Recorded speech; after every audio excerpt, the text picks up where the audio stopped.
Hello, everyone, and welcome to episode number 27 of the Unofficial Rogue Company podcast. I'm here with Dirt Lord. I'm here with Garbo. And I'm here with Griffin. And this is the Rogue Company podcast, bringing you all the news that you need to know about Rogue Company. And we're going to start off hot and heavy here with Operation Daybreak. So since the last time that we did an episode of the Broguecast, Operation Daybreak has come out. Juke has come out. Draft pick for Ranked has come out. Things have been taken away that we didn't know were being taken away from us. And we're just going to kind of run through this and give our thoughts on everything. First of all, Battle Pass. What do you guys think about the Battle Pass? It's not the greatest Battle Pass, but it's not the worst Battle Pass. I like the supply drops in it. Yeah. Cool. Yeah, I mean... The supply drops that I've opened, I've enjoyed so far. Yeah. I mean, they kind of phoned it in with the Cannon skin, right? Yeah. Yeah. It should have been like the first skin. Yeah, exactly. Trying not to talk about it because it legit is just free colors. Yeah. They should be ashamed. It sucks that we already have a Wasteland Phantom skin, but they're going to give us another Wasteland Phantom skin. Like, they could have used that opportunity to give a Wasteland skin to someone that doesn't currently already have one, you know? Yeah, but like, I agree. why the scuba diver? Astronaut helmet. What's that got to do with Wasteland? I mean, armor. And it's like, it's like busted. Oh, I guess so. Yeah. It's just armor, because it's kind of like a Fallout style. Does it protect you against headshots? I mean, not with a broken glass. It should make, whenever you sniper with that skin, it should make a special noise, you know? Tink. Yeah. Yeah. Oh, do like the glass breaking or something? Yeah. Oh, that'd be pretty cool. Right. The skin's not great, but I do like her lines. Yeah, I mean, all in all, I think that the idea behind the Wasteland Battle Pass was a good idea, but in execution, it could have been done much, much, much better. I mean, you're coming out of beta. Yeah, exactly, right? Like, the Scorch skin's cool. I haven't unlocked it, so I don't know if there's any, like, unique animations or anything that come along with it, but I don't think that there are from seeing people actually use it, but it's like, it's just kind of okay, Yeah. Well, this is Scorch's second 50 rank skin. Yeah. So that her play rate must be very high. I was about to say that. I mean, I would expect Lance. I don't think we've got a level 50 Lancer skin yet. We have got a level 50 Phantom skin. That was the last Wasteland skin. So, I mean, it is what it is. Yeah. Juke. Let's talk about Juke for a second here. We've all got to play her. We've all got to experience playing against her. What's the good, the bad, and the ugly of the newest addition to the Rogues Gallery? The ugly's the boots. Yeah, they're pretty ugly. Yeah. It ain't that bad, though. I mean, like, I like her better for an intel character. Oh, not a breacher, a defender character. Yeah, that's for sure. It really feels like they went out of their way to make her be able to flex into any single role except for support role that currently exists in the game. She's definitely a duelist. She can be used as a duelist. She can be used as a defender, and she can be used as an intel character. If they gave her like Lifeline or something at a legendary, then she would be able to fill like legitimately every single role there is. Mm-hmm. So, like, hats off to them for that, because I think that it's cool and that it's interesting that you're able to play characters in different kind of ways and be successful. Put them in different fields. Exactly, yeah. You can flex into however that match is going. If you're playing against a very aggressive team, then you can play a little bit more passive and be a defense character. If you're playing against a passive team, you can be more of a duelist, and you can push and be successful with the pushing. So, and then especially on ranked. Yeah, exactly. You don't get to swap characters anymore. So yeah, and it affords you a lot of opportunities. The bad is, I still feel like that they could have broken her passive and active abilities up into two different characters and made them unique characters where their passives actually fed into their main ability, which one would be the defense drones and one would be the juke boots. It would be nice if the laser drones, the passive for those would have been to be able to reveal people through cover, or something like that. That would have made them an intel character. And then the juke boots could have been an ability with the role, and you could have done something passive for those, like maybe hover, where it's like basically padded steps or something. You know what I mean? Like when she floats out in the opening. I was like, oh, can she do that? And it's like, no. That would have been really cool, But all in all, I think that her overall character design, as far as like ability and passive, she seems very well balanced. The drones don't do a ridiculous amount of damage, but they do enough that you have to respond to them. Yeah. The drones are also tough enough where they can still get a decent amount of tick damage before they're destroyed. It really makes having shredder rounds that much more viable whenever you're playing against a juke, to be able to like shoot them down faster. The juke boots, they're okay. There are some weird interactions with the juke boots, like whenever you dash into cover, it'll try to vault you over cover, or sometimes I have these weird issues where when I dash and there's a lot of stuff going on, it lags me backwards a little bit. Like the server can't keep up with how quick you're actually moving. And I don't know, it happened to Lancer in the past whenever I've played Lancer, but it's like you're moving so quickly and so abruptly that the server can't keep track of where you're going. So it pulls you back just a little bit. And it sucks whenever you're dashing into cover and you're trying to stay alive, and it puts you right outside of that cover, Mm-hmm. The Ibex, the new SMG, this thing's a fucking hater, dude. Oh, yeah. Yeah, it's pretty good, as long as you hit your shots. Yeah. I definitely feel that they will probably do some type of nerf to the weapon. The damage. Yeah, because if you hit all 5 bursts into that optimal range, you're doing 50 body damage. That's insanity. Like, I know that it's hard to hit all 5 bullets in one burst, but if you have someone if you can peek someone and the timing of those bursts, you can absolutely burn someone down with 2 shots by just peeking, just like wall peeking or cover peeking. What I'm really concerned about is the fact that, like, it is a new character, it is a new weapon. I know some people already have the weapon mastered. How is this going to feel in the hands of Lancer? Oh. Yeah. She can get right up behind you, get right up on you, and just hip fire it. And you can legitimately fire the weapon like the Warrant. As fast as you pull the trigger, it'll burst fire that quickly. So you can just deal tons of damage very, very quickly with that weapon. And I feel like it makes sense within her kit with her gadgets. Like, she has the impact grenade. The impact grenade does like 44 to 50 50 damage, and it explodes on impact. So that the damage from that gadget offsets the damage that you actually get from the Ibex. But what about sticky grenades that Lancer has? They can do 125 damage. You know what I'm saying? Like, it does a more substantial amount of damage than the actual impact grenade. So, and this is like a classic, weapon mastery is going to ruin it, because if you just left her with the Ibex the way that it is right now, I think that it would be okay and people will learn how to play around it. But in the hands of other rogues like Mac, who has armor and has frag grenades and trophy systems, that's a little bit of a different story, Mm-hmm. But I do feel like they will probably do some type of minor damage, because the range on it feels okay. The recoil on it feels okay. It is very aggressive with the recoil, and you do have to control it, a lot from medium to long ranges. So I don't feel like that's an issue. I just feel like it's that close quarters, one-on-one gunfight situation. Yeah. They also gave her the 2 new gadgets. We talked about the impact grenade. I think that the impact grenade is a great addition into the game. It's something different. It explodes on contact. It's really good at pushing or defending an area where if you're trying to retreat, you can throw it around the corner and you can get some type of damage on that person and maybe deter them from actually pushing you a little bit more aggressively. Or if you see them grouped up, you can just chunk that thing. And if you hit people, that's great. And if you miss with it, it really doesn't affect anything. It's just a good little AoE damage that you have. The Reflector, though,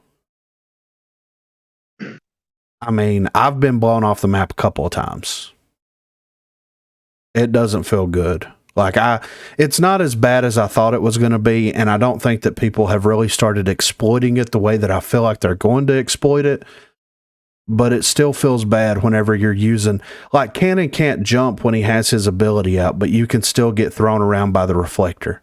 There's weird instances where that happens. You know what I mean? But what the Reflector is designed for, as far as like grenades, abilities that are thrown or cast out like Dima or Switchblade, it's great for that. And I love the idea of that specifically for that, you know?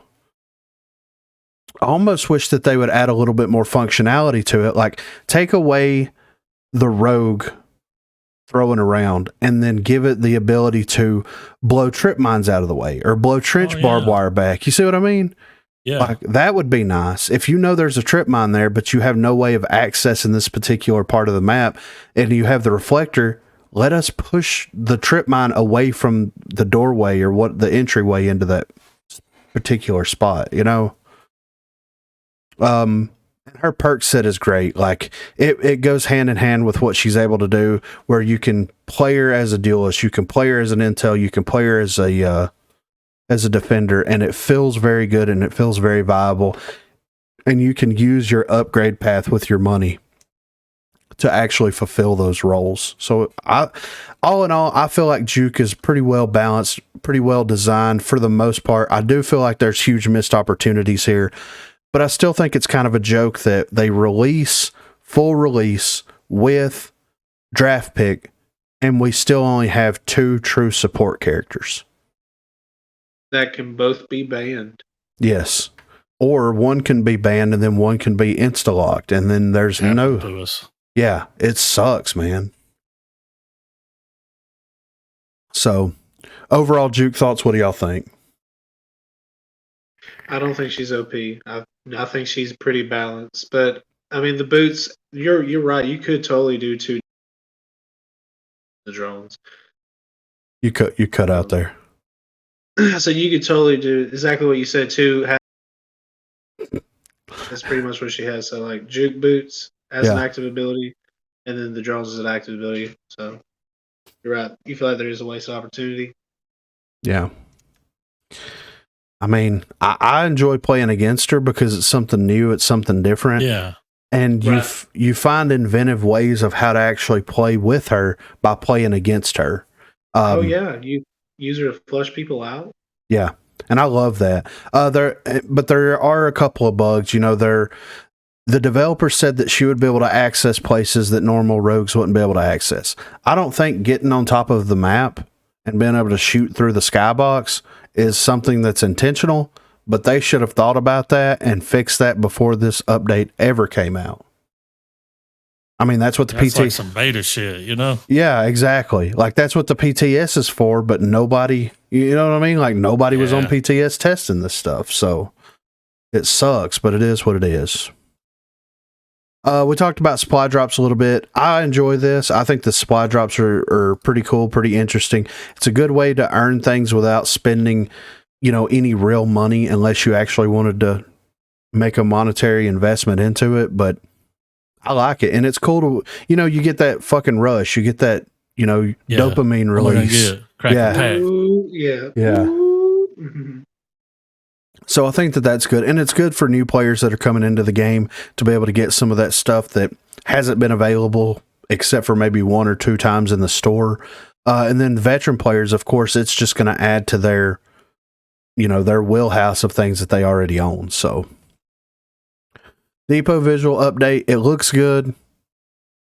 Still have the same issues with the map that I had with it previously.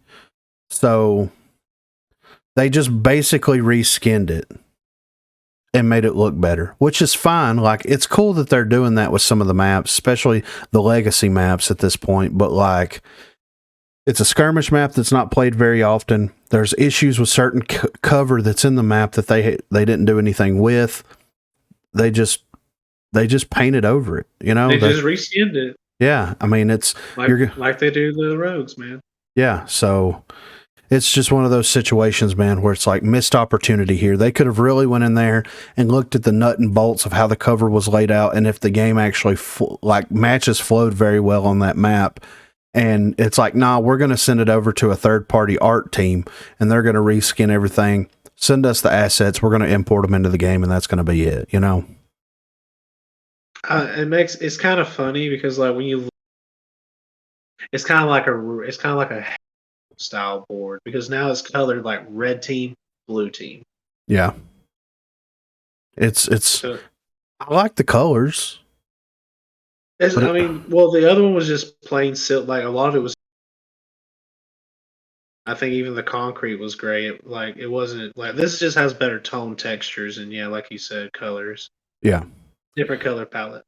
It does look like someone created this in Halo Forge, though.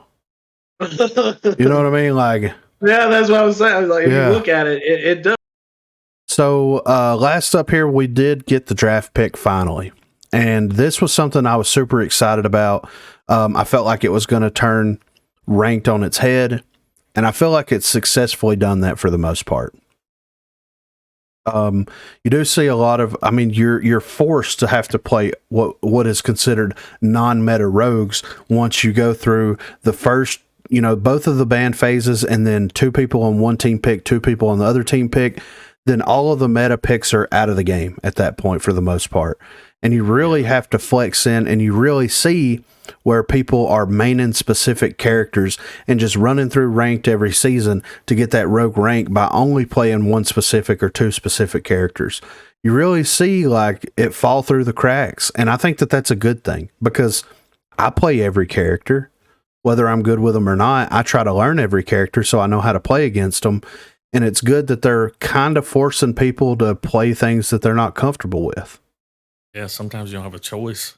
Exactly. Right. And I love that. I love that about it. I like the screen. Yeah, I think the character selection screen's nice. Yeah, that to me was a better like overhaul and reskin than Depot was, Mm-hmm. Like it looks cool. You can actually see what's being picked and banned while you're spectating now, which is great. It's just, it feels good, it looks good, and it has a pretty decent flow. There's a couple of things with the draft pick that I would probably do a little bit different going forward. I think that we have enough rogues to increase the bans to 2 per team. And I feel like they should leave it to where the first person that actually picks a rogue, like the first team that picks, should only be able to lock 1 rogue in. At a time. Well, like you ban, and then 1 character picks. Yeah. Mm-hmm. And then it goes to the other side. Then, yeah. And that way, like you can't just like ban. Of course, 2 you're meta. Not walking in 2 good players. Yeah, you're not walking in like 2 meta rogues like right out of the gate. Exactly. Gives you time to think too, man, because it goes by pretty quick. Yeah. But you kind of got to pick pretty fast. Like, yeah. So I think that could be changed up a little bit. I also, like I said, I think that they could probably increase the bans to 1 more additional ban per team.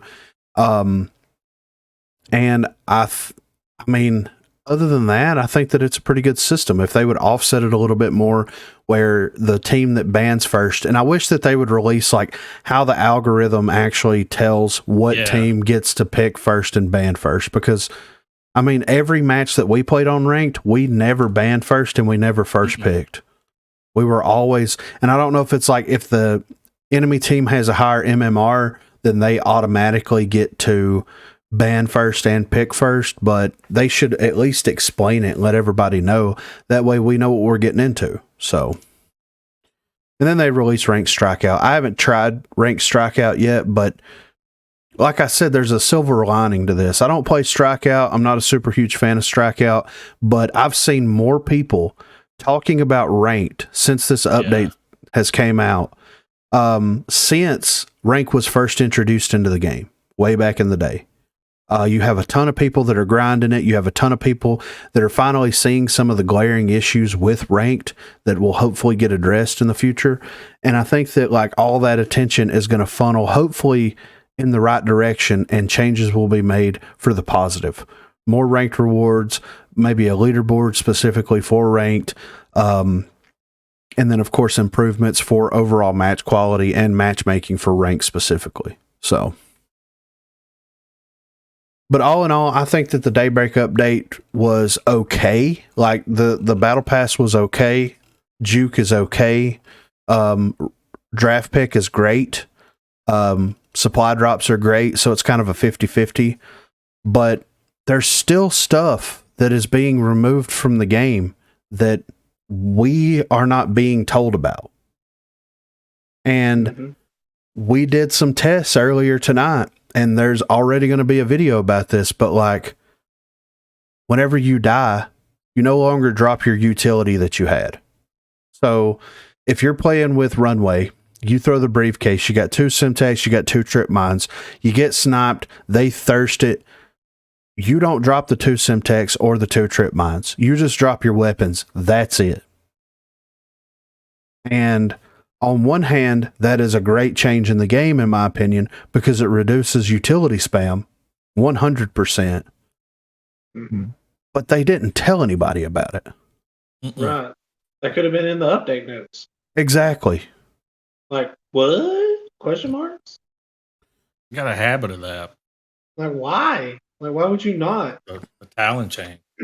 Yeah. Speaking the of Kestrel utility change. changes, Fixer's the same way. They took away that you get additional smokes off briefcase when you hit it with Fixer anymore.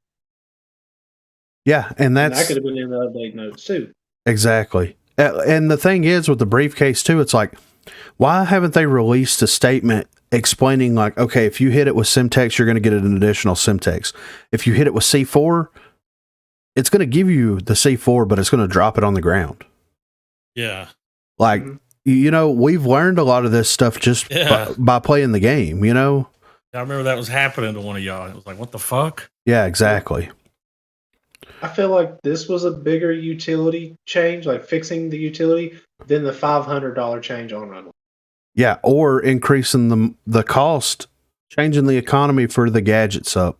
That was their big fix to it. But like, no, this is an actual major fix to it. This is huge. Yeah. You don't have Definitely to tell worry about the people difference. just auto picking up utility anymore. Yeah. You know, because you know you can do that. You don't even have to pick it up on your own. You can just make the game automatically pick up utility. Well, So the that's a good spam was thing. just gone. Yeah. Right. Didn't see as many runways. Yeah, Picked for sure. either. For sure. Yeah. Because you can't utility spam. Yeah.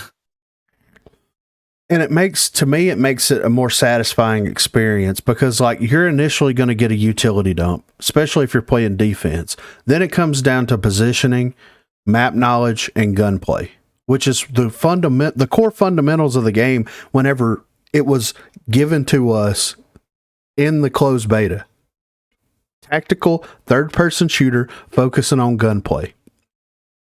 Finally feels like it's focusing on gunplay. And I'll tell you this. Yeah. Like, I feel like I've been performing in-game 10 times better now since there's not as much utility spam as previous updates.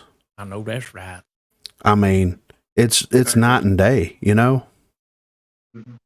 So. A lot more, skill. Yeah. I wonder when everybody figures that out. It's like we've been playing the game and we didn't know until someone mentioned it in your stream. Yeah, I exactly. was like, what? Didn't even realize it. Yeah. So I wonder when everyone realizes, are they going to start? You know, there'll be that area where they just for people that bitch about it. Oh yeah, Reddit's going to blow up. Yeah, for Put sure. it back. Yeah. And like, I imagine that like respawn modes are probably so much better to play now. Oh yeah. I bet. I mean, I imagine ranked strikeout probably feels pretty good if the game's running correctly and the servers aren't being shit, you know? Yeah. So, speaking of changes that were introduced in this update that nobody was notified about, we have a post here on the Reddit page from Radar. Rogue Company Crossplay. So this is what he had to say about it. Hey Rogues, it's been a pretty busy week for the team with our launch from beta, chasing down balance / gameplay concerns, and reading all of your feedback from various channels. We appreciate every bit of your patience and your thoughts, which are being circulated to the team for review. Some of you have reported seeing PC players in your console game and vice versa after the update. Last month in our statement, we committed to holding our crossplay feature until we did some additional anti-cheat work and would communicate with you before its release. This was a commitment to quality and to you, our community, that we took seriously. Late last week, after an extensive amount of review from my team, I determined our anti-cheat initiatives, which include Easy Anti-Cheat, were in a vastly improved state and represented where we stood prior to May. I informed the team of this success, and it was determined our July update would be the moment when we turned on crossplay. Due to a miscommunication, this feature was turned on early and released this week as part of our update, which some of you have pointed out. We are actively reviewing processes that can prevent incidents like this in the future. We strongly believe this system is working and providing better matchmaking opportunities for everyone, although we are very interested in your feedback. This does not excuse us from our commitment to communicate this change in advance, and we apologize for breaking that promise. While it was always our intention to make this available as soon as possible, our goal was to make everyone aware to avoid any unnecessary confusion. Thank you for your continued patience and understanding. So just a little context here. This has 245 comments on it, and it's only got 20 upvotes on it. Mm-hmm.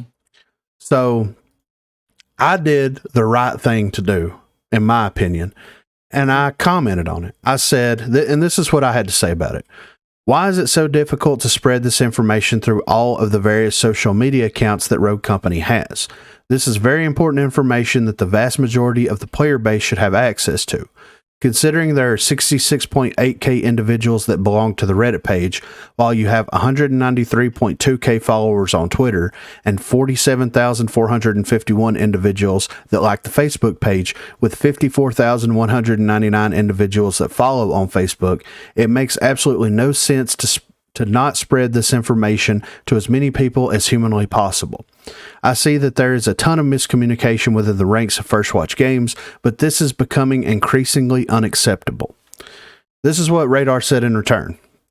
Hey there. Social media for a game like Rogue Company, believe it or not, is highly planned and requires coordination with groups within the company. This communication was unexpected and frankly on the heels of a lot of other communications. It is very important we agree, which is why we didn't wait to put it out and got it circulating. We aren't done communicating it just yet. And I said, I completely understand, but it seems that in certain situations, there are exceptions to the rule when it comes to quote unquote planned communication and quote unquote vital communication. I think we can all agree that a major change to the game like this certainly falls into the exceptions category.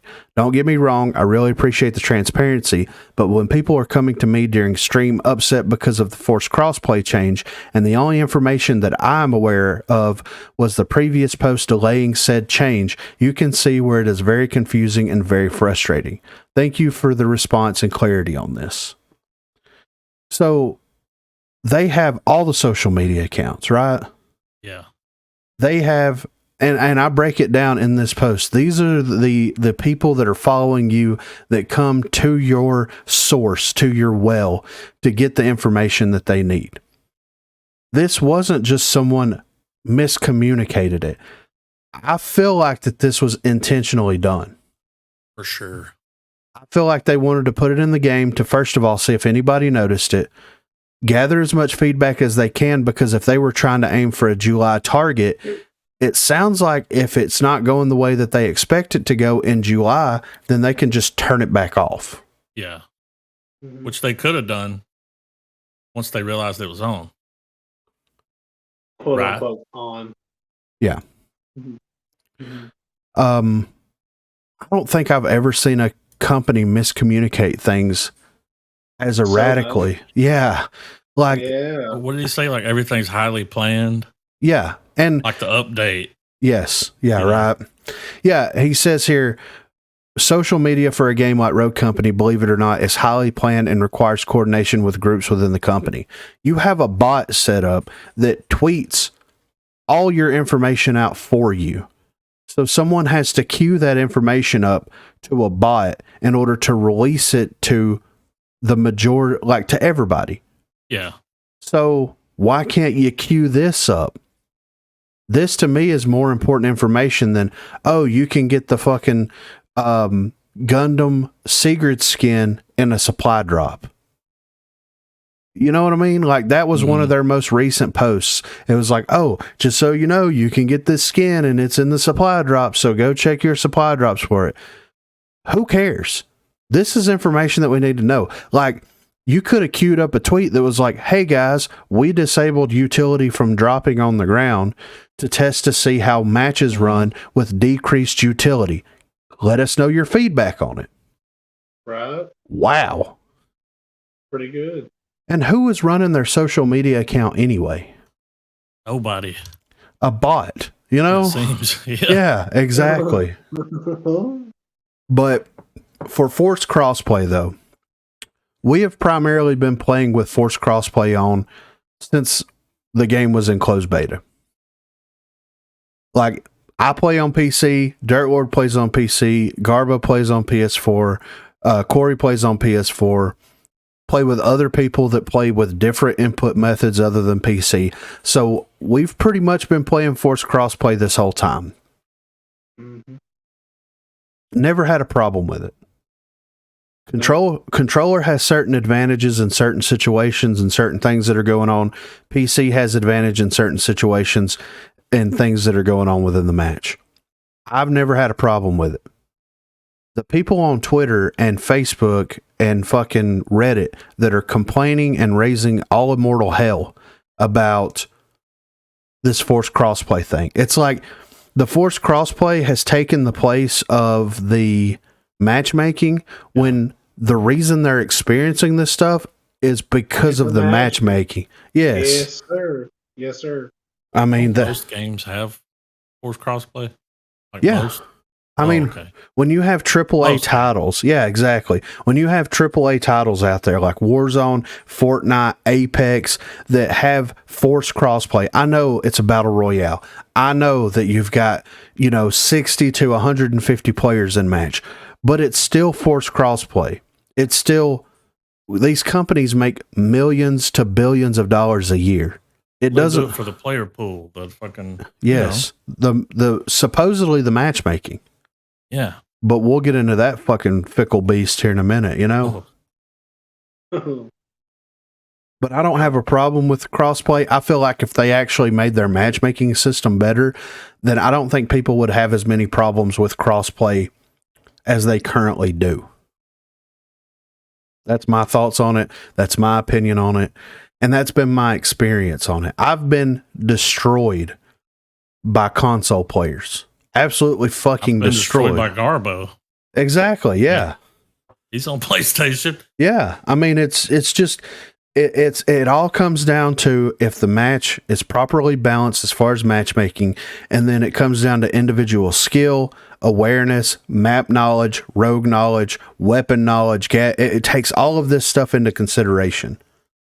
So when the matchmaking is fucking you and it puts someone on your team that just installed the game, it's going to be a bad experience for everybody involved. It's just my 2 cents on it, I'm glad Radar responded. I'm glad that he tried to give some kind of explanation. Yeah, but that sounds like bullshit to me. Yeah. Come on. Yeah. You accidentally did it? Yeah, exactly. I thought y'all planned out everything. It was like there's a lot of planning going on. Doctor, your quotation marks. Yeah, I think they accidentally make changes that they don't tell people about. Yeah, quite a bit. Right. Yeah, I don't think it was no accident.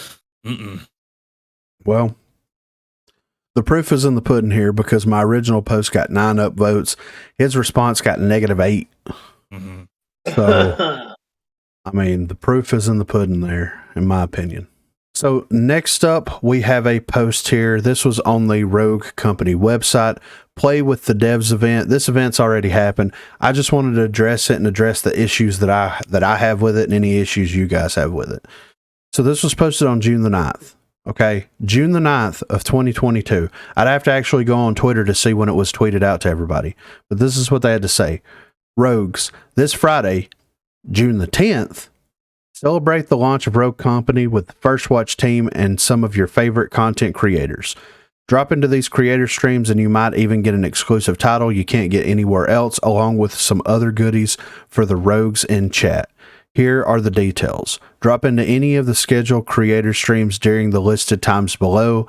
Jump into a custom match versus members of the development team and Rogue Company creators. Win a game against the devs and creators, and you'll receive the title First Watch Hunter for your effort. And that's it. If you want to join in, this was their schedule. So from 10 a.m. to 12 p.m. Eastern, they were doing it with Cathetus. From 10 a.m. to 12 p.m. Eastern, again, they were doing it with the Don LV. From 12 p.m. to 2 p.m. Eastern, they were doing it with Gummy Bear Vomit. From 12 p.m. to 2 p.m. Eastern, again, they were doing it with Shea Balla. And then from 2 p.m. to 4 p.m., they were doing it with Brad UK. There's a lot of problems that I have with this. You said that was the only tweet? Well, they tweeted it out. They posted this and tweeted it out the day before it was happening. Yeah, so there was no other, no weeks ahead or no problem. No, I'm looking right now, dude. There ain't shit. No. It's just straight. Wow. Yeah. Sounds like it was just thrown in. Yeah, and then you're going to do it. You're going to start it at 10 a.m. and you're going to end it at 4 p.m. Eastern time. So, sorry for everybody that has a job and for everybody that has school, and that has responsibilities. You're not going to be able to try to participate in this. Oh, and we're only going to do it for 2 separate streams for 10 a.m. to 12 p.m., 2 different streams for 12 to 2, and then 1 stream from 2 to 4. Like, what? This should have started at they wanted to start it at 10 a.m. That's fine. They should have ran it until 8 p.m. They should have picked up double, maybe triple the amount of streamers that they're actively working with on this and made it an actual event to celebrate it coming out of beta, as opposed to this last minute thrown together whatever this is, Yep. What it sounds like to me. It was just a last second ditch effort for the game being official. Exactly. And then to top it off, they're going to give you, if you win against the developers and creators, you'll receive the First Watch Hunter title, right? So a title. That's kind of cool, right? But you know what else would be kind of cool? A skin. Well, I'm not even saying that. I'm saying if these people actively played their game afternoons, weekends, and you actually play up against one of the developers and one of the creators, then you should be able to unlock that title. Mm-hmm. You should have people. You see what I'm saying? You should have people that are playing it after they get off of work from First Watch Games, and they take turns and they just queue public matches, and it's demolition and strikeout and whatever LTM modes are going on and ranked and all this kind of stuff.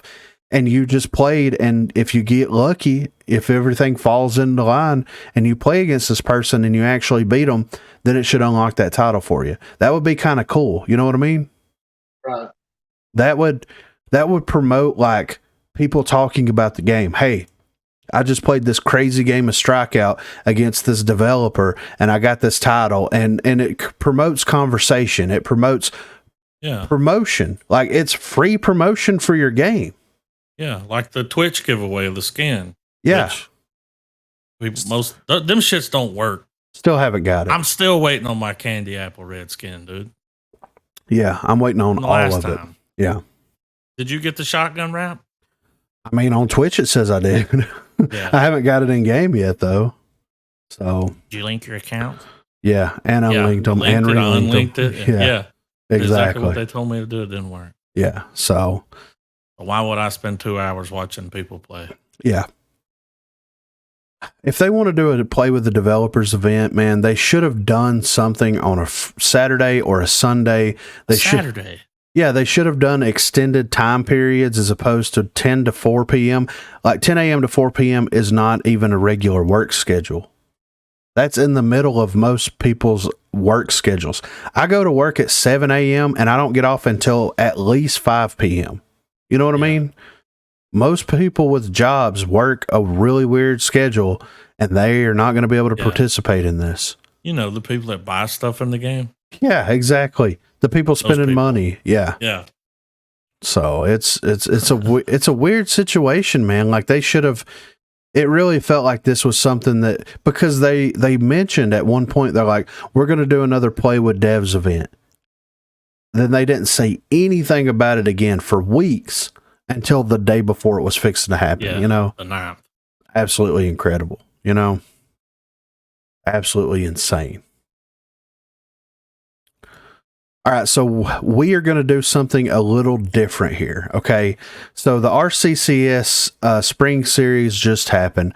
They just announced the RCCS Summer Series, and we're going to kind of forego some of the community issues to actively talk about the RCCS, what they're doing coming up, and then what some of the responses to the previous Spring Series were.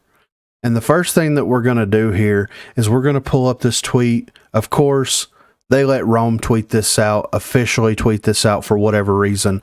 But he's going to give us, we've got a video here. And I'm going to do the video. I'm going to leave it in the podcast for everybody to hear exactly what's going on. So there's context about when we talk about what's coming up and then also responses to the previous.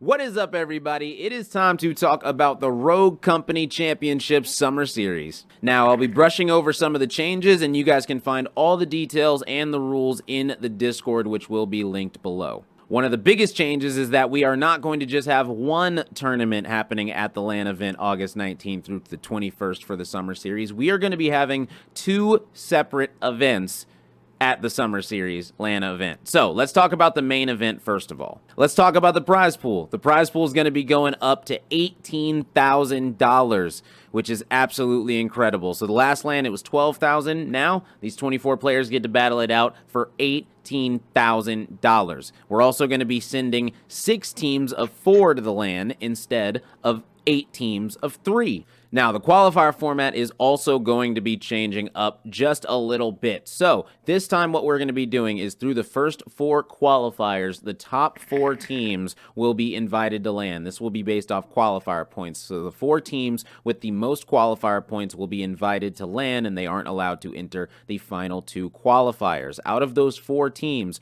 3 of them will be teams consisting of players from US and Canada, and 1 team will be invited that is consisting of players not from the US and Canada. So that is how it's going to be working this time. Qualifier number 5 and qualifier number 6 will be winner take all. The winner of those qualifiers will be punching their ticket to LAN. So that's going to be a total of 6 teams. 4 will be invited through the first 4 qualifiers, and 2 will be decided through the final 2 qualifiers. Now, that is a lot to tackle, and all the other rules and details will be found in the Discord link below, as I stated. But now, it is time to talk about the second event that is going to be going down. It is going to be a good one, let me tell you. We are going to be having a 2v2 ladies-only wingman series. As you guys know, many of us behind the scenes have been working really, really hard to try and push to get the ladies of Rogue Company something to compete for, and now is finally going to be your time to shine. So, I do want to state that this is going to be for US and Canada residents only. I will say that now. So, all ladies will need to have the RCCS eligible role in the Discord if they want to compete in any of the qualifiers. These qualifiers will be separate. It is going to be a 2v2 wingman series. You will be having your own qualifiers. It will be completely separated so that you can eventually go to LAN and compete for a $2,000 prize pool, which means that the Summer Series as a whole has over $20,000 in it. You got the money from the LANs, the $18K in the main event, the $2K going to the ladies only wingman series. You also got the money from the qualifiers that's going to be coming in. It's going to be absolutely incredible. So all the details can be found in the Discord of how to become RCCS eligible. For those people that aren't, everyone will need to become RCCS eligible, as you guys remember from the spring series. And listen, it's going to be a fun series. Hope to see you guys part of it. Simple as that. Have a good one. Peace. So the RCCS Summer Series LAN event here is something, right? Like they said it's going to 4v4, right? So I guess we have to assume that they're playing Demolition, or a combination of Demolition and Strikeout, maybe. Like, there's no explanation for that, right? Not in the video. Hmm. I haven't looked at the Discord either, so I don't know. I mean, I'm looking at the Discord right now, and there's no explanation as to well, what they're actually going to be playing. Yeah, shouldn't you know that? Yeah, I mean, trying to compete. Exactly, right? Exactly. So I guess we have to go under the assumption that, like, this is how it's going to shake out, man. It's going to be 4v4 demo, I guess. And then they're only bringing one team. One. That's what he said, right? One team, yes. Huh. From outside of the United States or Canada. So just fuck everybody else. Yeah, Wow. so yeah, dude, I have no idea. You want to promote, you know? Yeah. I mean, if we look at like the spring series, you had a French team that got in. So there's 3 of the French dudes that got in. Then you also had a team that consisted of Prosper, you had Emes, and then you had Drew Whitlock. Drew is from the US. So you had 5 people that I'm aware of that came from other countries other than the United States or Canada. So instead of like covering the airfare for them to get here and putting them up for a couple of days, you're going to put $6,000 additional dollars towards the prize pooling that the team's not going to win $18,000. Everybody that shows up is going to go home with some money. And then on top of that, you're going to take another $2,000 and put it in the ladies only wingman tournament. So you're spending, he said it was over 20,000. He said that the qualifiers were going to get paid and everything too. So let's say that you're spending $2,200 or $22,000 for all this stuff, right? You could just give out rogue bucks for the qualifiers, not have any monetary investment in that whatsoever. You could reduce the prize pool for the 4v4 event down to $15K. And then you could still do the 2v2 women's tournament, keep everything under $2K, and still bring more teams from outside the United States and Canada to participate in your tournament. Why does you have to give everybody money? I don't know. Like, what's you know what I mean? A little participation trophy. To me, like if you lose, you lose. Exactly. And not only that, it's like you're getting to experience something that nobody's been able to experience so far. So that should be payment in and of itself. That and rogue bucks. Exactly. Like, I don't get it, man. And like the women's tournament, I'm happy for that. Like for those guys getting their own tournament and everything for the ladies. But at the same time, like, what if a lady that plays Rogue Company becomes part of one of the 4v4 teams? Can they also participate in the 2v2? There a rule against that? Yeah. Like, there's no clarification here whatsoever. And why hasn't there been a women's only team that is trying to compete in the 4v4? Like, there are so many good female Rogue Company players that could get a team together and dominate. I've seen it. They could dominate. Why hasn't that happened yet? Yeah. Are they allowed? I mean, the way that it kind of seems, it feels like they're not. You know, it's weird, right? Yeah. Well, I mean, only one team from another country can. That is weird there. That is, So. It don't matter how good you are. No. We're only picking one. No. Yeah. So but what if everybody gets enough qualifier points? Like, they're not eligible. But what if all the teams from overseas have the same amount of points? I mean, the first team that gets in. Yeah. Okay. First come, first serve. Exactly. Yeah. And then what if other teams have more time than the other? Damn. Yeah. And then my question is if I'm outside the United States or Canada and I want to participate in this and I'm able to get into it, but there's already been a team pulled, can I not just like show up myself?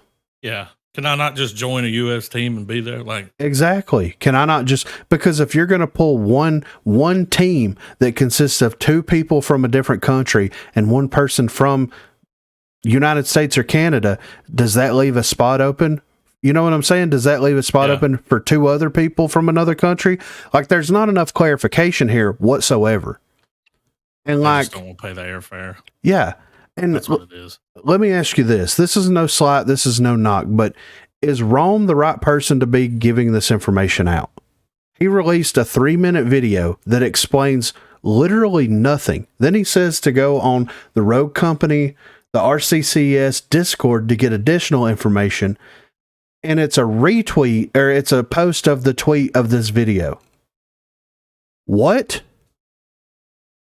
Like, there's no other information here other than how to join, how to become eligible to compete. What? Continuously dropping the ball, dude. I mean, He's been under some heavy fire here lately. yes. Speaking of heavy fire here, because we don't know what's going on the summer series here. We know that the prizing has been increased. We know it's going to be a 4v4, some game mode, and then there's a 2v2 ladies wingman tournament going on. And there's only 1 team that can qualify that's outside the United States. That's literally all the information that we have, you know? But what we do have is some feedback on the RCCS Spring Series. So this is a post here by Michael Valors, right, at MySin. This is an organization. This is a guy that works for an organization that is trying to get Rogue Company, players into the organization to be able to promote them and help them out and also help the game out in return, right? Of course. So this is what he had to say about it. At Rogue Company is an amazing, fast-paced game to watch. However, for orgs to join the scene and compete in, the person behind the scenes must be replaced. No social media cover of an event that is seen as a major by the community. 2 streams, one that is fine, the other one that is a 60 FPS with no casters and in-game POV. There is no reason for organizations to join and pay their players when the devs aren't helping the scene in the same way. Player base is decreasing and esports isn't going anywhere. Person in charge of this community should honestly review their strategies when it comes to their positioning in the esports scene. So to kind of piggyback off of what this dude is saying is like, we got maybe 1 or 2 tweets that the RCCS stuff was actually happening. There was no active updates through social media saying, okay, these 2 teams are playing. And in first game, this team took the victory over this team with, a 7-6, You're talking about the last LAN event? Yes, the spring series. Well, remember when we were watching it, it was like, wasn't it like the best of 5 or something? It was the best of 3. Okay, but then when it got to the end, it was like it wasn't. Yeah.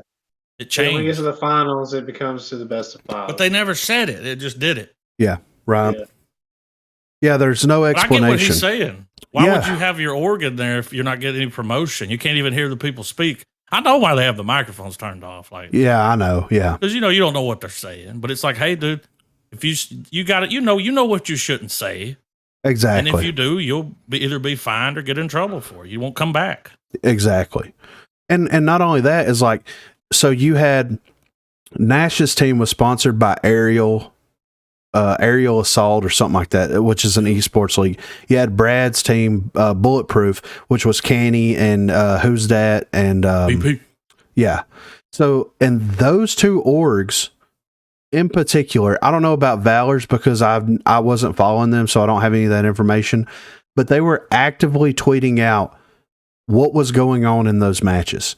This Team BP took the victory over Team blah, blah, blah, blah, blah, and it was a 7-6 game, and good job to the guys in Team BP. They fought it. And there was so much downtime between matches where someone from the Rogue, they could have queued all this shit up.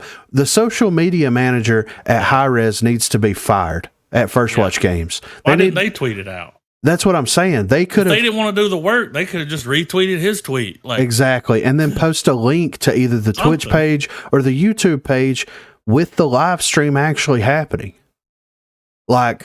what are you doing, man? What are they doing over there? Nothing.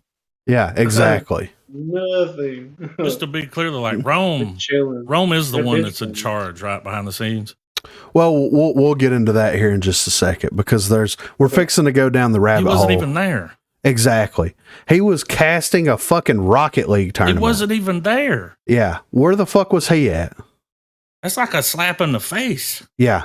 Exactly. It was. Rocket League? Yeah. Come on, man. But on the heels of this, we've got a couple of tweets from the competitors, and there's a little bit of drama here that we're going to dip our toes into.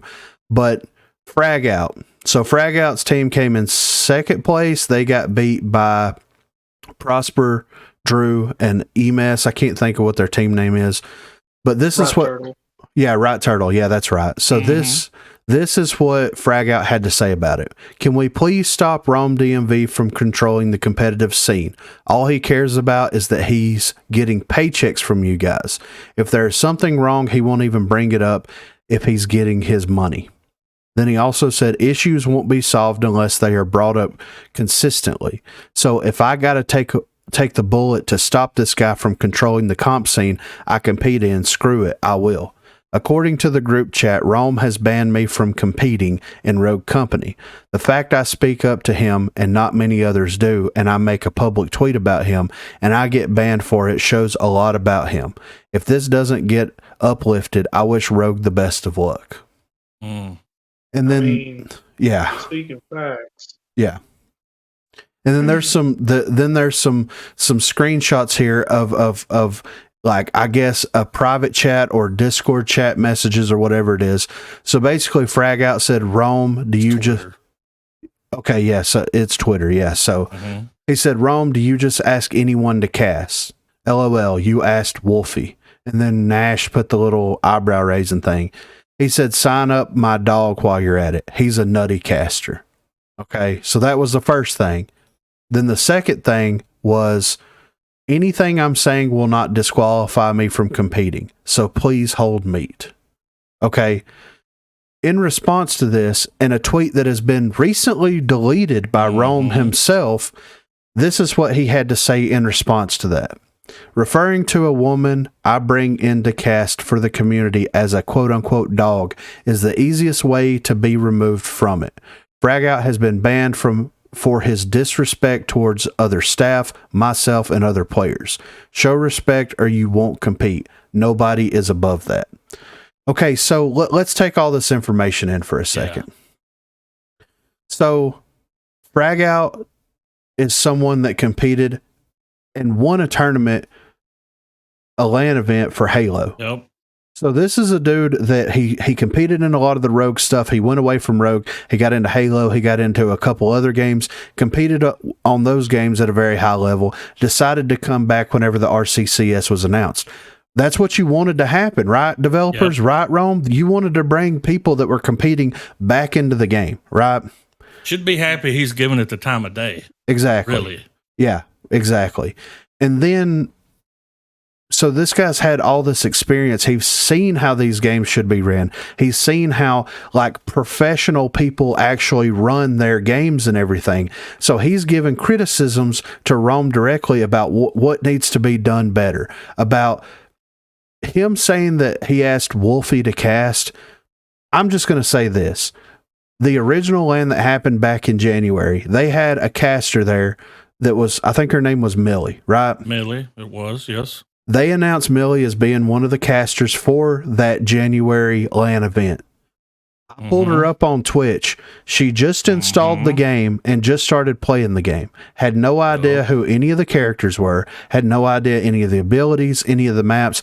How do you expect someone that has literally no idea what's going on within the game to commentate on that game? She barely, knows all the characters in the game. Like Exactly. So it's one of those situations where I get where Frag Out's coming from here, where he's saying, Rome, do you just ask anyone to cast? Like, Heartbreaker was a fantastic addition to the casting team. He's great. Captain Ahsoka or he's great. He's good. He's a good addition. Radthar, of course, is a good addition to the casting Of course, team. that makes sense. Yeah, that makes total sense. The new casters that they've announced for Millie's going to be at the next one too, I think. Yeah, but she's a host. Yeah, she's not going to be casting. She's going to be a host of it, which is better because she doesn't really have to have as much information about the game. He kind of dropped the ball whenever he asked her to be a commentator for everything. Really don't know what's going on. So in Fragout's defense here, he says, sign up my dog while you're at it. He's a nutty caster. First of all, not calling her a dog, dude. I think he's not. Yeah. Yeah. Anybody that reads that knows. That's why this tweet's been deleted. Yeah. Anybody that reads that knows what he's doing. Like the fact that he even posted it, like the audacity. It's not very professional. No. It looks worse on his behalf than Fragout's. Yeah, exactly. And he cherry picked the conversation here, and he waited for Fragout to tweet this out so that he could take the screenshot from it and use that as out of context. Exactly. He's taking it. We don't know what was said before this. We don't know what was said after this. This is taken fully out of context. And yeah, Fragout's the one that posted the original screenshots, but you can't take someone else's screenshots, cherry pick what you want out of it, and say this is why he was banned for it. Then goes back several days later and says that the reason Fragout was banned was because he told Rome to hold meat. Like, are we 5? No, we know why he was banned. So this hasn't been lifted? No, he's still banned from what I understand. I think it was a temporary, though, right? Maybe. Like a temporary. Like, I think someone in Rogue came out and was like, it's a temporary thing. Like, and then I think that's when Rome deleted the tweet. I don't know, though. There's so much going on with it. Like, yeah, absolutely. You know why he did it, and it's because he spoke out against him. It's exactly. Like, dude, this was supposed to be some big LAN tournament event. You weren't even there. Yeah, exactly. You don't even know what happened. You weren't there. Even defend, you can't even be there to defend yourself. Yeah. You weren't there. Exactly. And not only that, but I've got screenshots of countless people that have either responded to this situation or sent other tweets or other responses about them being banned from being able to play competitively, specifically because they offered a suggestion to Rome, or they offered a suggestion on how this could be better, or they criticized something specifically that was going on within the competitive community, and because they exactly, because they didn't want that heat, because they didn't want that feedback, they're just banned from being able to compete, period. But like, you should welcome feedback. Like, if you'll make the tournament run better. Exactly. It's like these are people that compete all the time. Yeah. Rome doesn't compete in tournaments. No, not at all. Yeah, exactly. Rome, why don't you 1v1 Fragout? Yeah. Anyone can talk. Exactly. Millie can talk. Yeah. Yeah. So, and on the heels of this, we also had some other tweets from some of the other competitors that actually participated in RCCS, right? So we have one here from Peace Story. When the players aren't in the mix, what's the point? Does our opinion not matter? Peace Strikeout over King of the Hill is crazy. How can spawn trapping be fun? How is it that you don't listen to the people who keep the game alive? The game could be way bigger. And then Heartbreaker responded and said, look at it from their side, though. They know that Strikeout is their most popular game mode. So in their eyes, Strikeout joining rank/comp would mean more players joining those and therefore growing it. It's important to remember the comp scene is literally only like 40 players.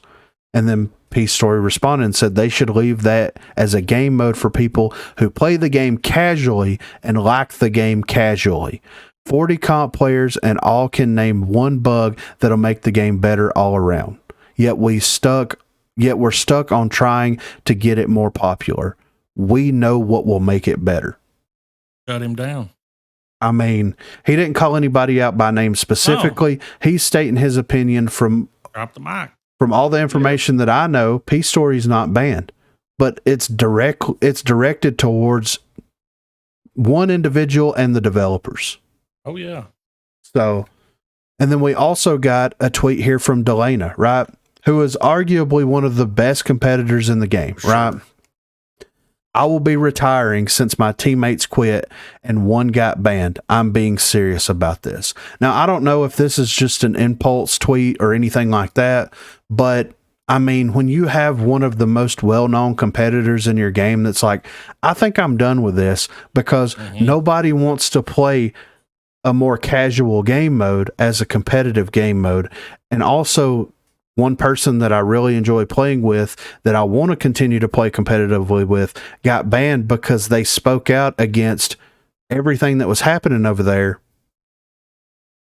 Why should I play anymore?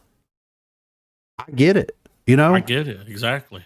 If you love playing Demolition and then all of a sudden it's going to go to a Strikeout competitive series, then what are we doing here? Like, you're supposed to. Even in the Call of Duty tournaments, most of the time it's like search and destroy. It's exactly. It's not respawn modes. It's all tactical. It's not respawn modes. That ain't the move. Exactly. Yeah, right. So, and then last up with all of this stuff that's going on, we got a Reddit post, of course, by Radar, right? I guess Radar can only use Reddit. I don't know. I thought they hated Reddit, though. I thought they did too. I don't understand. Many said. Yeah, I don't get it, man. But this is what he had to say about everything. Hey there. This narrative has been growing for a bit, and there seems to be quite a bit of confusion and misinformation, so let me attempt to bring some clarification to a few points if you'll indulge me. Number 1, Rome does not own, run, or have undue power over any aspect of Rogue Company esports. We have an entire team dedicated to these events who work across all our titles, who plan and oversee all aspects of this work. His work is primarily to help us execute our overall strategy in the most efficient and quality way possible. Number 2, decisions like banning someone from competitive is never, ever made by a single individual. It is done with the consent and approval of multiple HiRez employees with an extensive background in both esports and player management. Number 3, we have a standard of behavior we hold participants to in our competitive events, to which spans all of our titles, like the Smite Pro League. We understand emotions can be high, and we both expect and welcome feedback, but we expect players to act reasonably and professionally during events as much as possible. Number 4, Fragout has been temporarily suspended for harassment and verbally abusive behavior, not towards Rome, but other event participants, casters, and even HiRez employees. We have absolutely no wish to remove any individual from these events, but the behavior standard mentioned above must be met before he can return. I'm hopeful this provides a little further insight into the actions we took, and we're genuinely hopeful all of this can be resolved for future events. So, what he says in number 1, right? Rome does not own, run, or have undue power over any aspect of Rogue Company esports.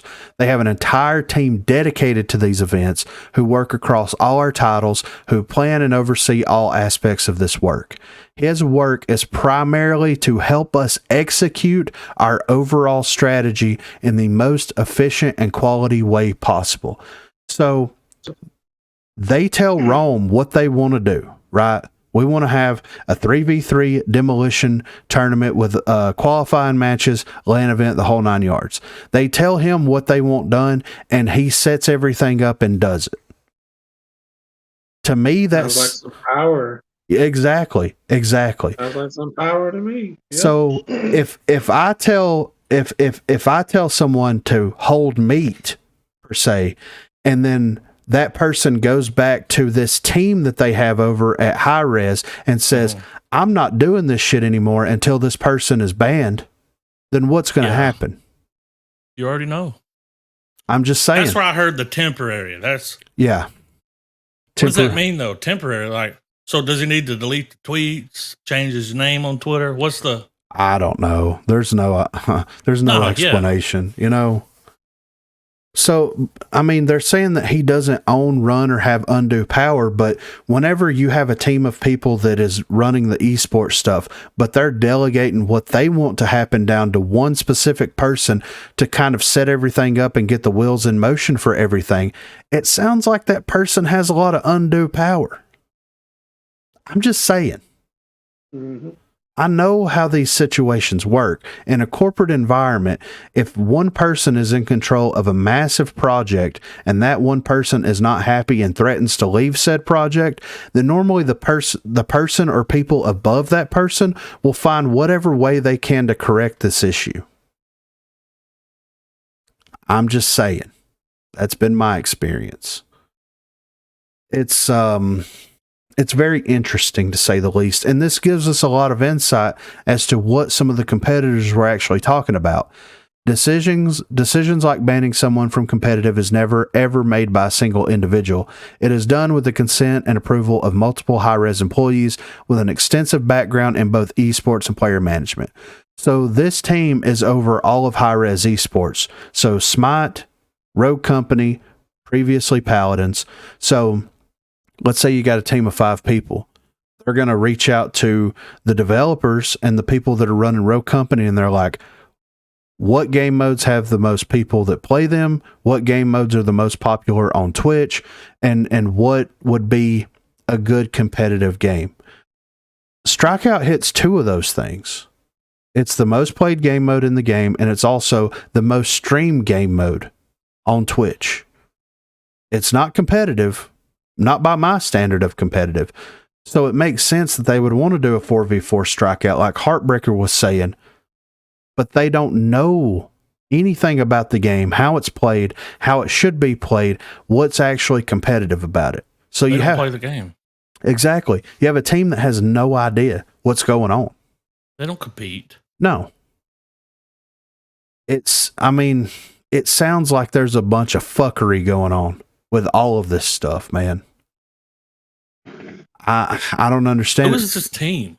Exactly. Who is? I'd be interested to know. Yeah, I haven't seen anything, and I'm sure if we did some deep diving into it, we could probably figure out like who was responsible for esports at HiRez and all this kind of stuff. But like, you're telling us that you have a team of people that work on all of the esports for HiRez.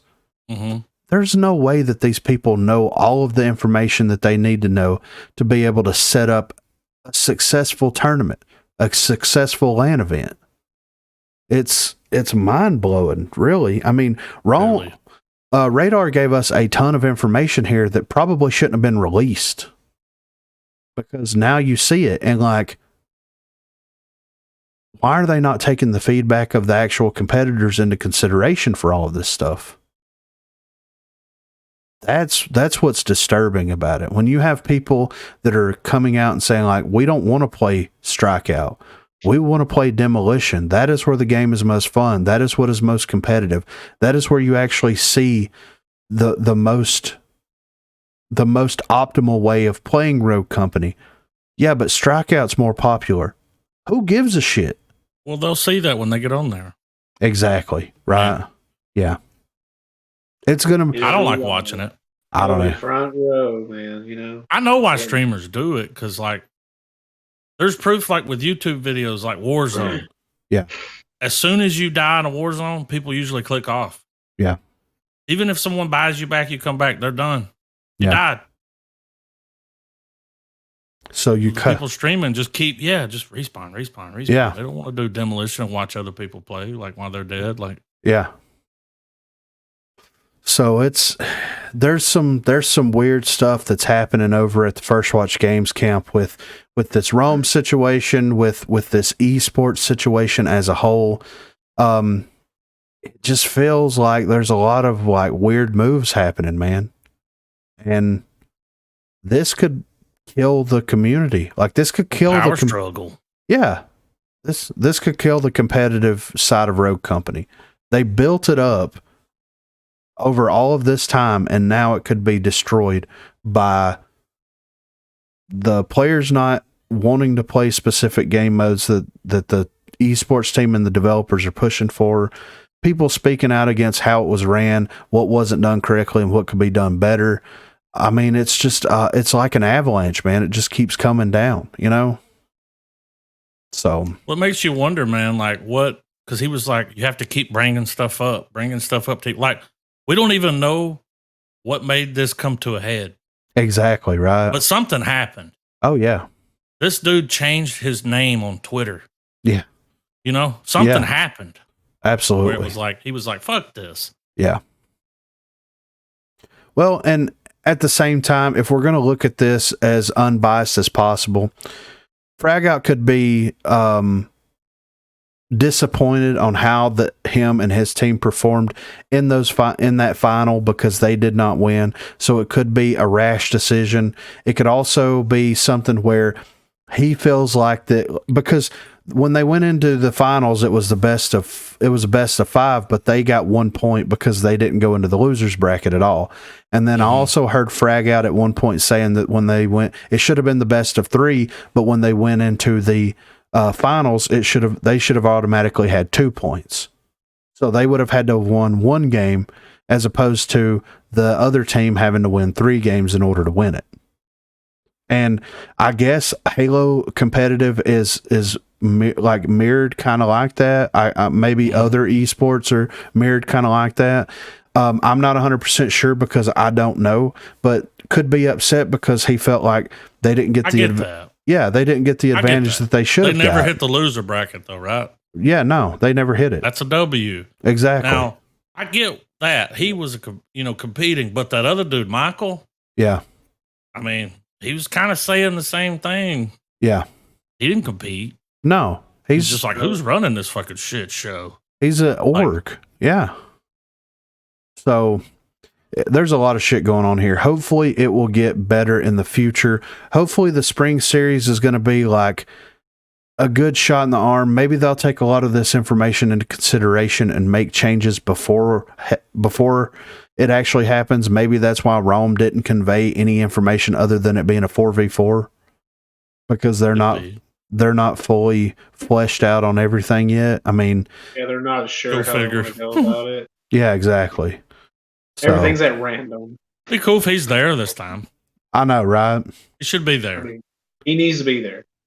I think he's on the docket this time, actually. Oh yeah, he was on the thing. He's in the middle at the top. Let me pull this up real quick. So this is here? No, I've got it right here okay. though. All right. I'll drop it. Right here. So this is in the middle top. No, okay. He's in the middle bottom. That's it. But this is what we have to look forward to in the next. And I know that like the overlay is cutting part of it out, but we'll go through it real quick. So you got GK's coming back as a caster. Radthar's coming back as a caster. Heartbreaker's coming back as a caster. Someone new, Sonic is a caster now. Ahsoka is coming back as a caster. So that's great. That looks great. You know, you also have Gummy Bear Vomit coming in as a caster. You have Wolfie as a host. You have Millie as a host, and Silver. Is it Killiver or Silver? I don't know how to pronounce. I don't know how to pronounce her name, but she's coming in as a caster. And then also you have a couple of people that are part of the Observer team, production team, graphics team. Yeah, right. So that's what it looks like for OG. Yeah, right. It looks like somebody said, "Hey," and took his picture real quick. He was surprised. He looks pretty chill. Yeah, right. So, and Wolfie and Millie, according to this, is going to be hosting everything, the ladies' side along with the 4v4 side of everything. I'm going to assume that Gummy Bear Vomit and Silver or Killiver is going to be doing the casting for which they may swap off, but just to keep things on brand, it makes sense that they would be casting the 2v2 ladies tournament. Yeah, I think they're both partnered streamers. Yes, they absolutely are. Yeah. So, and then you get, of course, GK, Radthar, Heartbreaker, Ahsoka, and then you also get a new caster, Sonic, that's coming in there, and that's good. That's all good and great. Like I'm glad they have a good team here. but you've got 3, 6, 9, 12. Also paying all these people. Exactly. You know? That's what I was getting to. I know where you're going. Paychecks for every person lot of involved. people, dude. Yeah. So let me get this right though. The host. So in between the games, that's the table they cut to. That's supposed to, that's the host table. Okay. Yeah. Yeah. Okay. So, and they're supposed to be talking about the previous match, what went right, what went wrong. Showing clips. Exactly. Too bad Delana won't be there. Yeah, I know, right? So, but this is a good spread here. They've got a good group of people here, and that's all good and great, man. I don't feel like if it is gonna be something like, if it's gonna be Respawn, it needs to be King of the Hill. Yeah. Strikeout is gonna be so boring to watch. There needs to be some kind of objective, like, yes, exactly. And limited, like, something. Yeah. Like, so I'm hoping that it goes better this time around, but we'll see what happens with it, All right, guys, on the heels of the RCCS situation, we are going to cover one very specific community concern here that I think is very important. I wanted it to have its own section by itself just to get the importance of it across to everyone, but also allow us enough time to actually discuss the information that is being conveyed here. This was submitted through the Discord by Ali Gamer. He came in strong with the link to this. I didn't see it on Reddit myself. So thank you so much for sending this to us, because this is some great information. We're going to learn something today, people. This is going to be incredible. So this was a Reddit post by Exenden, I think is how you pronounce the name. So this is a discussion here. The current matchmaking will ruin crossplay, not crossplay itself. So I've made several comments on posts recently, not defending crossplay or PC keyboard and mouse players, but to attempt to correct quite blatant miscommunication among the Roku Reddit users. There are people utterly upset at the recent changes to crossplay, but let me explain by using actual evidence that crossplay is not the issue. It's the terrible matchmaking. Maybe things were better on console only, but they've been terrible on PC for forever. Okay, first and foremost, PC lobbies are not full of keyboard and mouse 360 aim snapping pros. It's actually quite the opposite. Official statement from HiRezRadar. Already, we're down less than 2% of our player population that is looking for a keyboard and mouse ranked match. And if you're in a relatively unpopulated and geographically isolated place, such as, say, Australia, 2% of that player base can be very small indeed at certain times of the day. 2% of the PC population is not, and I repeat, not ruining your match quality. It is the matchmaking parameters, and you are likely being used as a fill player to balance out the lower quality player it requires to make the teams balanced. Let's keep the focus on rank demolition. The reason we must do this, it is the game mode that you will likely meet sweaty, experienced players. It's the only reason I play the mode. I want competitive matches, not one-sided games. But for over 2 years, all we have gotten on PC is 95% easy mode games with 5% challenging games. Let's not consider the high and low level cheaters that think they're pro. They are slimy pieces of shit that deserve to be banned. Let's discuss the images that I've uploaded. By the way, I've been expecting this outrage on Reddit for months now, and I have saved hundreds of post-game lobby reports to prove to anyone who thinks PC is the issue that it's actually the matchmaking. First image. This is how the matchmaking works in Rogue Company. It is a direct copy of how things used to work in Halo for years. It doesn't work. It's bad, and it makes high, mid, and low-level players hate each other. Hence, it adds to toxicity seen in game. So on this first photo, we have skill-based matchmaking in Rogue Company, and you have the average MMR of each team. So this match is pretty even. Is it pretty even, HiRez? Really? So we have that. The numbers add up, Yeah, exactly. Yeah, because it's within 20 of being the same. So like on paper, it's balanced. Yeah. Yeah. Second image. This is a PC only lobby prior to the most recent update, with the exception that I play with a friend who is on PS5. Look at how poor this matchmaking is. It literally has to give us 2 brand new players to evenly balance the MMR, or to balance the matchmaking. So as you can see here, PC only lobby with 1 PS5 on my team.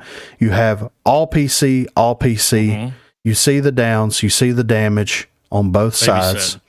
So if you look at the team that lost, you see that their damage is pretty comparable. The downs are pretty comparable. But when you look at the team that won, you have 2 players carrying the weight of that team on their back. Fucked. Exactly. Yeah. And it's amazing that they actually won the game, you know? Been there. Yeah, right. Third image, again, the guy who disconnected was a Switch player. This is before the crossplay implementation.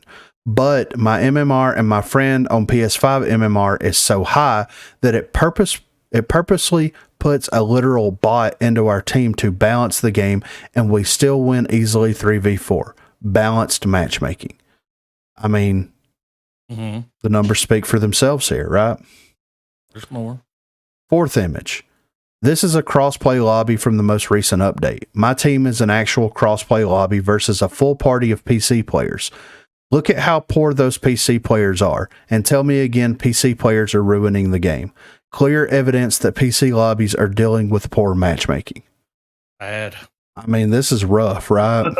It happens to us almost every time that me and Griffin queue by ourselves. Just us. Yeah. We always get 2 new people that don't know what the fuck they're doing, man. Yeah, dude. And I'm not hating on anybody that's just playing the game and they don't know. You know, that's not a way to get better. But when you're going up against the other team of demons, yeah, and you're going to give me 2 new people and we got to like stress, yeah, fuck that, man. That's bad matchmaking. Well, and not only that, but like, is that person that is on our team that just installed the game gonna come back to the game? Most of the time, they leave the game. Yeah, while we're playing. One might stick around. Yeah, they're not able to do anything. Yeah, they get killed, and then we're just killing everybody and dancing. Like, yeah, exactly. Then they start following you around. Oh, they yeah, do it, man. They follow you. It's like, no, don't. You're being loud. Yes. Yeah. You know? You're Get not away. crawling. Yeah. You're not crouching. It happens a lot. A little puppy dog saint, dude. He's always there. Like, little. Yeah, right. Wherever you go, I go. Yeah. So the 5th image here, I was solo queuing in this match. I should not be able to do 4.6k damage in an evenly balanced team, but I guarantee the enemy team left that game feeling like shit and maybe not wanting to play anymore. So as you can see here, this individual has 21 downs, 24 elims, 4 assists with 4,600 damage, like flat 4,600. Mm-hmm. We look at the enemy team here, and you see that, like, all right, the PS5 person that was playing Dahlia had 7 downs and 1,400 damage. I mean, compared to the other people on that team, kind of comparable, but compared to this individual themselves, not comparable at all. But when you look at this enemy team, they all have, except for the Juke, which Juke's a new character, so you can kind of say that that's an exception because they're probably learning that character. But pretty comparable downs, pretty comparable damage, the whole 9 yards. Still got completely destroyed by one single person on the enemy team, though. Shit on. Yeah. Crazy. 6th image, look at the losing team. The 2 worst guys on that team were PC players. So as you can see here, you've got a PC player Saint that got 5 downs and got 800 damage. PC player Glimpse got 3 downs and 752 damage. When you look at the winning team, you have Xbox, PlayStation, PC, and PlayStation. All got pretty comparable downs, all got pretty comparable damage. So they're performing pretty consistent across the entire team compared to the losing team in this situation. All right, so keyboard and mouse. There is one advantage to using keyboard and mouse in Roku, and it's multi-downs, if you're good enough. Getting consecutive kills by using advanced movement is what I consider the only advantage, and I have 2,000 plus hours playing Rogue Company on keyboard and mouse. I don't play high sensitivity 360 spin. It is not viable at the top level at all. Even those guys on Twitch you might watch who use keyboard and mouse and high sense, I've likely never been beat in a 1v1 by them, as this game caters for lower sense accurate gunplay.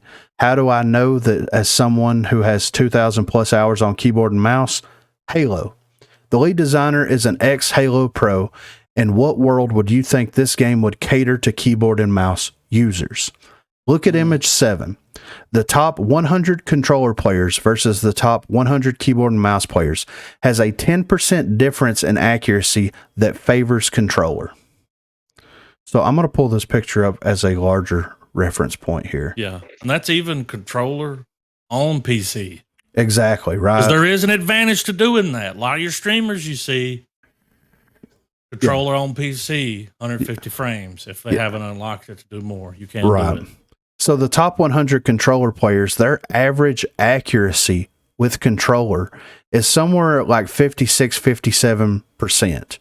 Your top 100 keyboard and mouse players are floating into maybe 46, 47, 48% on the accuracy. The 50th percentile controllers is not far behind the top 100 keyboard and mouse players, and the 50th percentile keyboard and mouse players are coming in dead last here with about a 41 to 42% accuracy according to this chart. So this is what the dude said. Now look at the 50th percentile players. Average controller players have similar accuracy as the top 100 keyboard and mouse players. There is a 2% difference between an average controller player versus someone in the top 100 keyboard and mouse, and Roku works on the same basis. HiRezRadar qualifiers. Please go and watch these. It has the best players in the game, all who use controller. Yep. Hardware. Wasn't it like Ruggy? On a PC. Yeah, Rugi was the only one that played on keyboard and mouse. PC. Yeah, exactly. That needs, you need to know that. That's there is an advantage. Yeah. And it seems like that's where they built, like, I think the team that did what's the aim shit? Aim assist. Yeah. They were doing that on a computer. Exactly. So it runs good on a computer. Yeah, for sure. But then you put it on a console. It's like, it's okay. It ain't the best. It pushes it. They away had more sometimes. frames, you know? Yeah. I mean, you get close. Yeah. But like Garbo, dude. Garbo plays on a PlayStation, and he's usually, if not above you, right under you. Yeah. When we play. And that's always my thing. When there's no aim assist, I was like, well, if there's none, then what is how's this? that possible? Yeah. You know? I think I've got an idea on that aim assist pushing you away, and I'll get to that here in just a second, Garbo. I think I know what that is. Okay. Hardware. If you're using an Xbox Series SX, PS5, or an average gaming PC, the ability to run this game at 120 FPS at 120 Hz should be evidence that this is the best way to play the game if you want a competitive edge. If you're playing on PS4, Xbox One, or Nintendo Switch, what do you actually want me to say that doesn't sound rude? You're playing on outdated hardware, and the reason you're not enjoying the game isn't because of the outdated hardware, it's because of the matchmaking. Downvote me all day long, but I do not want a Nintendo Switch player on my team when I'm rogue rank and want a competitive ranked demolition game. I can post screenshots after screenshots of how poorly the Switch plays in ranked games, and guess what? It's not your fault. Again, it's the matchmaking. Cheaters. Welcome to the second biggest rogue company issue on PC. We have been plagued by cheaters for years. Not only that, why the hell did HiRez lower the ranked entry to 10? Do they not realize that getting to level 10 takes about 1 hour? Then after that, the cheater can go on and ruin every game they play.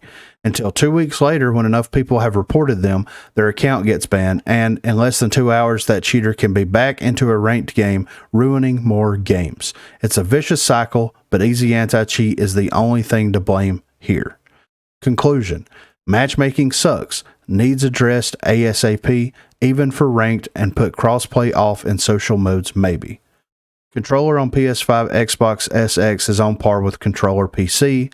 Keyboard and mouse offers a benefit to movement, not accuracy or kills. Crossplay will fail if matchmaking is not addressed. 60 FPS consoles, I feel your pain, but it's time to upgrade to remain competitive. The new character selection screen is amazing, but bring back halftime picks, but leave one unique character selection. End. So, we got a shitload of information from this individual, right? Really, like, it's easy to go in and copy what Halo does when you have a background in Halo, but they're basing their matchmaking system off of a game that was popular Yes. 15 years ago. Outdated hardware. There you go. Outdated. Play Yeah. style. Like just games, Yeah. it's different now. Yes, it's Not even absolutely the same game. Yeah. It's not even first person. It's third. Yeah, exactly. I mean, there you go. Yeah. That's huge, dude. Once you learn to It's stand huge. on a corner and look around it, because a Yeah, lot of them man. you'll see them, they never do it. It's like, what are you doing? Look around. Yeah, You exactly. can see past that corner. Yeah. And I agree that we've been playing crossplay, and I said this earlier, but we've been playing crossplay since the game was in closed beta, and I've got destroyed by PC players. I've been destroyed by console players, whether it be Switch, PS4, PS5, Xbox One, Xbox Series SX. It doesn't matter. A good player that has awareness, that knows the map, that knows what they're doing, is going to be able to compete and be successful at the game, especially since it's the third person shooter, especially since it is a little bit more of a slower paced game compared to things like Halo and Call of Duty. I don't think that the crossplay is the issue like this person said. It is definitely the matchmaking, and it needs to be completely done away with and completely reworked. Well, the MMR system needs to go away. Exactly. Yeah. They're using that. Yeah. They're taking our numbers and they're added up and trying to find. That's why a lot of times we'll get the new guys. It's like, well, that team adds up to the same number as this team. It's like, yeah, but these guys, he's a 14, he's a 40. Yeah. And I will say this, since they've been doing matchmaking improvements, if you look at it just on paper and just off of scoreboard screens, the matchmaking is balanced, but it's balanced in the incorrect way. Yeah, the wrong way for those people, the new people. Exactly. It's fucking them. Yes. It's just fucking. Yeah. Yeah. Because we'll win. Yeah.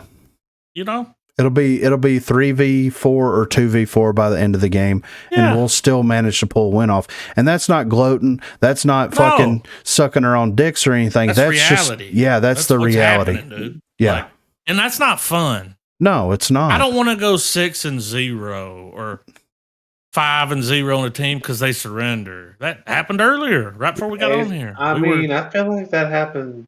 It happens a lot, right? Yeah. I was about to say, I feel like that happened to all of our. Yeah. But every now and then we'll run into some demons, but they'll be like on new accounts and you know.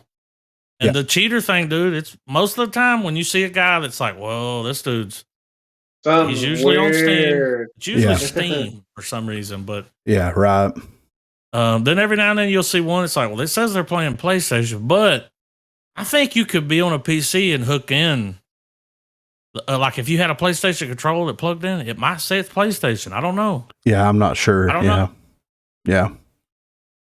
But I mean, you can't run a modern day competitive game off of a matchmaking system that was designed, developed, and used almost 20 plus years ago.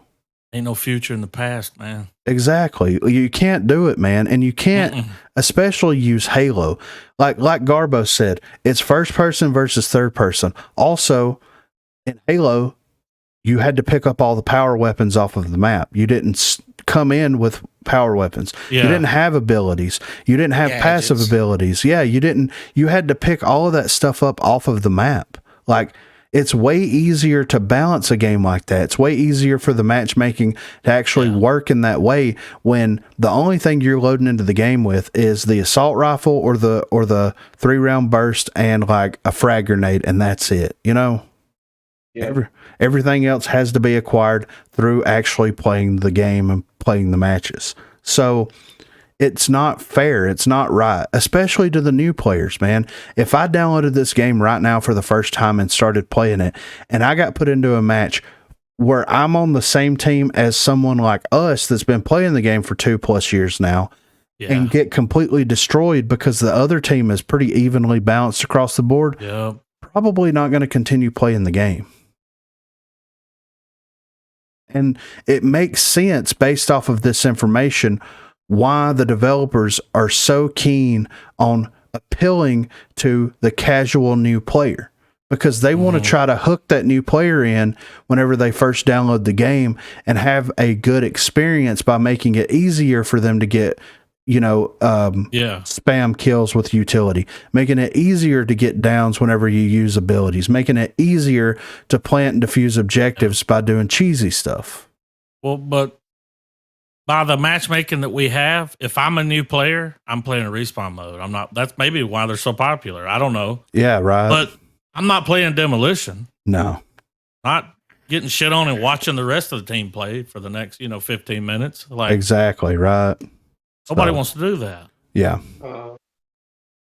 And then back to what I was saying earlier, why I think aim assist is pushing people off of enemies. And tell me if this makes. Yes, I think that person is moving left and right. They're moving away from it and it's staying there. Yeah, on Garbo's screen, that person is standing still, but the aim assist is trying to track that person through the latency. That's why it's moving left and right off of that person. Oh, yeah. See what I mean?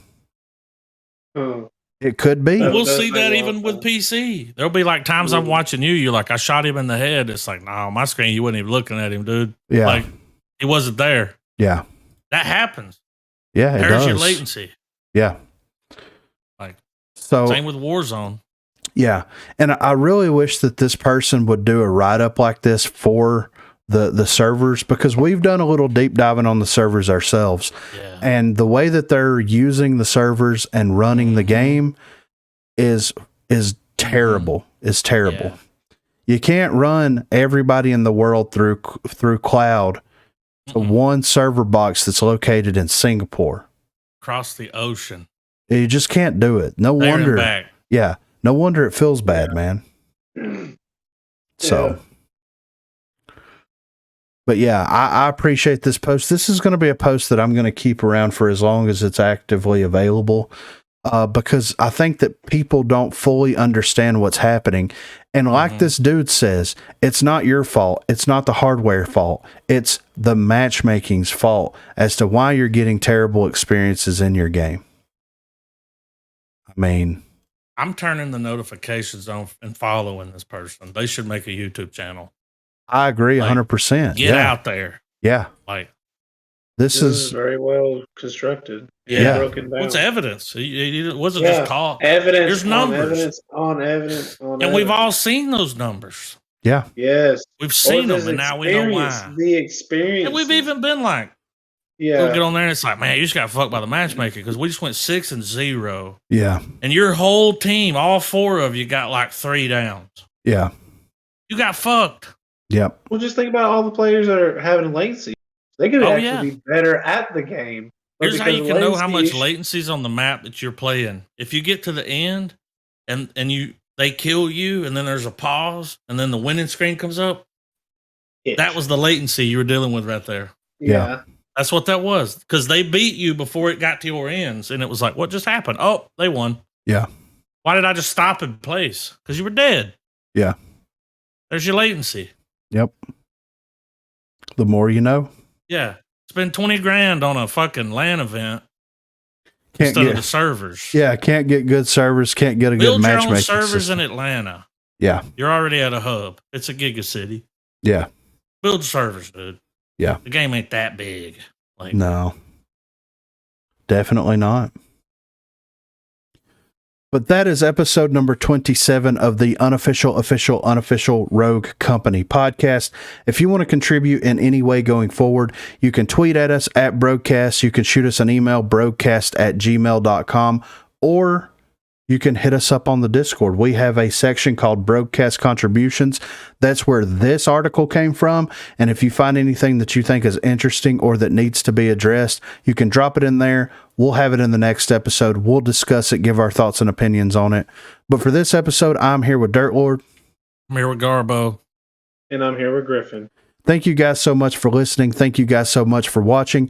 And we will catch you on the next episode. Have a good one, guys.